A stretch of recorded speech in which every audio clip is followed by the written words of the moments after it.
running diagnostics. Humans have built advanced emergency medical systems and still wait hours to be treated. This system is functioning, just not in a way most people expect. At first glance, the explanation seems simple. Too many patients.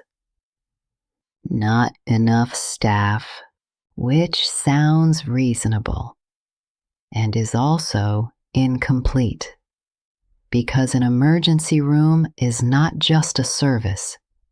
It is a queue, and queues fail in predictable ways.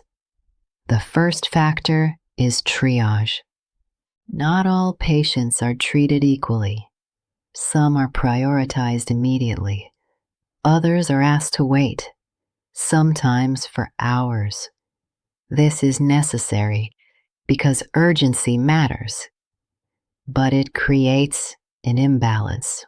High priority cases move quickly. Lower priority cases accumulate quietly, continuously, which means the system is always partially congested. This is efficient. If your definition of efficiency is survival, less efficient if your definition includes time. The second factor is bottlenecks. Patients do not move through the system evenly. They stop at beds, at imaging, at lab results, at specialist availability. Each stop introduces delay, and delays do not stay isolated. They propagate through the entire system. Because when one step slows, everything behind it slows. This is not unusual. It is how queues behave. The slowest point controls the speed of everything else, which means the system is not limited by effort. It is limited by flow. This is efficient, until flow becomes the problem. The third factor is exit failure. Patients do not leave when they are done. They leave when the system is ready. Hospital beds must be available.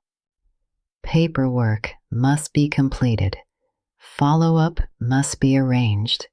Until then, they stay in the ER, which turns the system into something unexpected.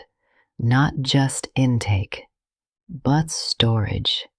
Temporary, but long enough to matter. This is where things become inefficient, because entry is constant, but exit is conditional. And when exit slows, the system fills. Predictably, this creates a pattern. Patients arrive steadily. Movement slows intermittently. Capacity fills gradually.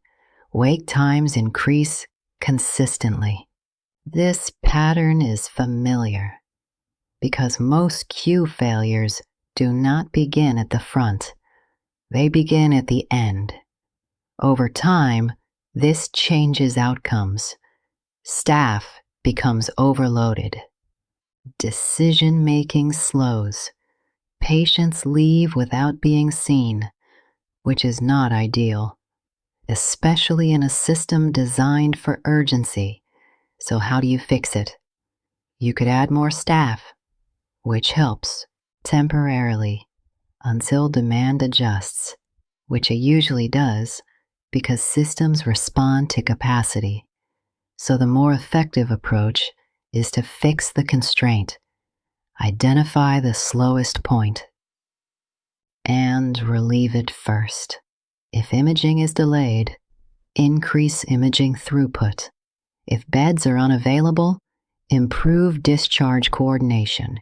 If low priority cases dominate, create fast-track pathways.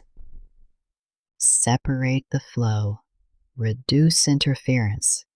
This improves movement significantly, but introduces trade-offs.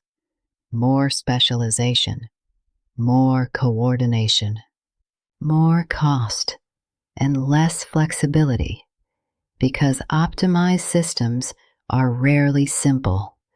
They are precise, and precision requires structure, which must be maintained consistently, because emergency systems are not overwhelmed by volume alone.